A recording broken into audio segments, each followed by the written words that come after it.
8. These statistics are from the FBI. So, statistically speaking, doctors are approximately 9,000 more times to kill you than a gun.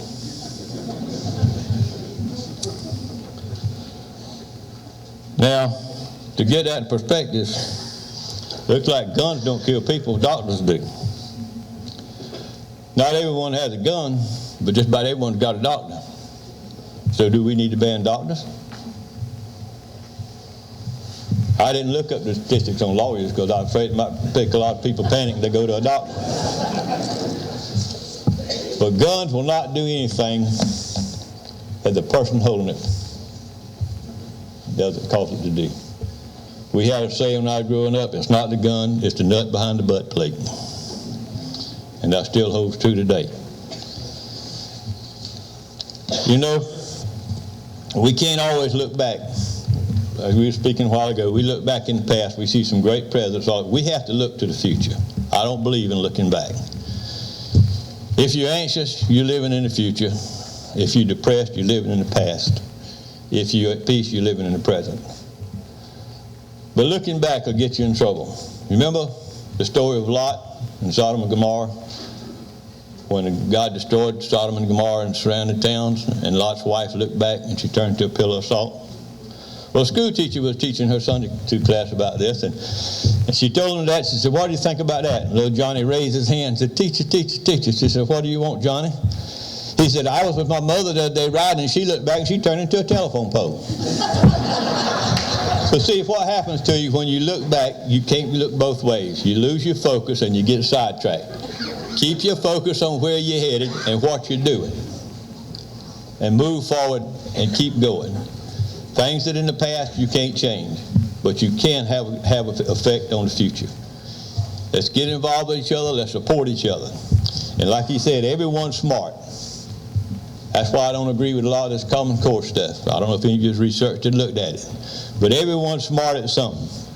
But if you give everyone the same kind of test to pass the same kind of thing, it's like telling a fish, if you can't climb a tree, you can't pass. Well, he feels stupid the rest of his life, but he's smart.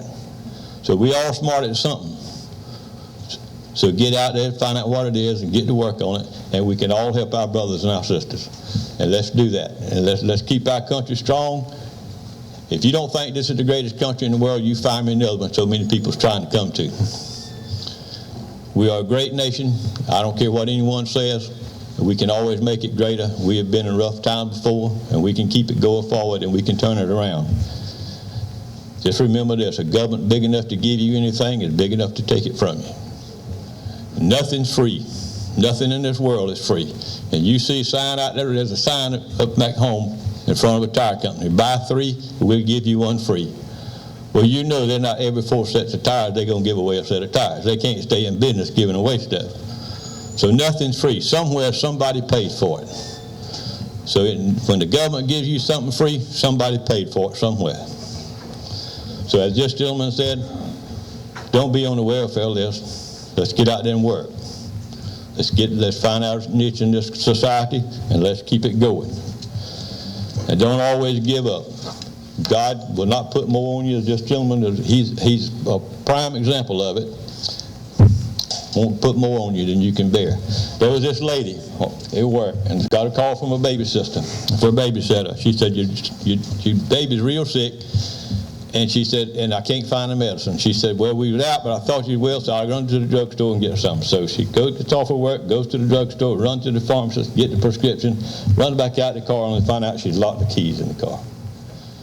She said, oh, God, what am I going to do?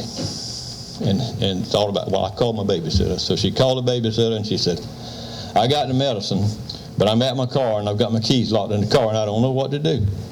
She said, well, go inside to the pharmacy. They usually have some coat hangers in there. Go inside and get a coat hanger, and you can unlock your car.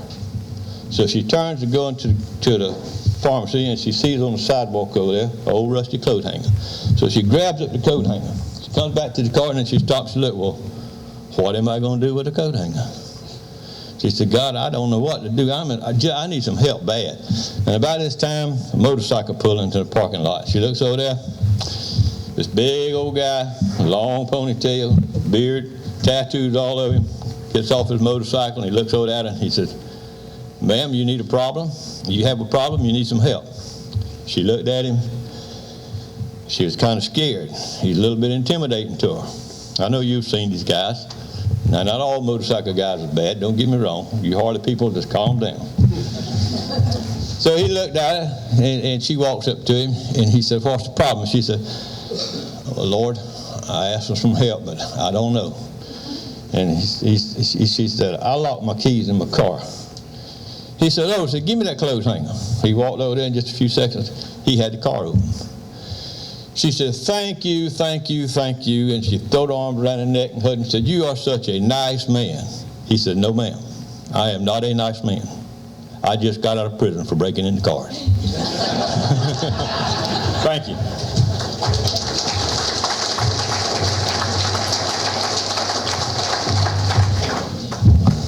Thank you, Mr. Reggie.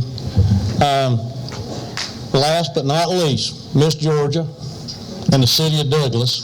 Again, we want to thank each and every one of you for giving us an opportunity to have a forum to come and speak on the things that matters to us most. So again, we again thank you. This is our 4th annual Wild Game Dinner that kicks off our Expo here in Douglas and Coffee County. We thank everybody for participating with us. And again, we thank the city and all its employees for allowing us to have this.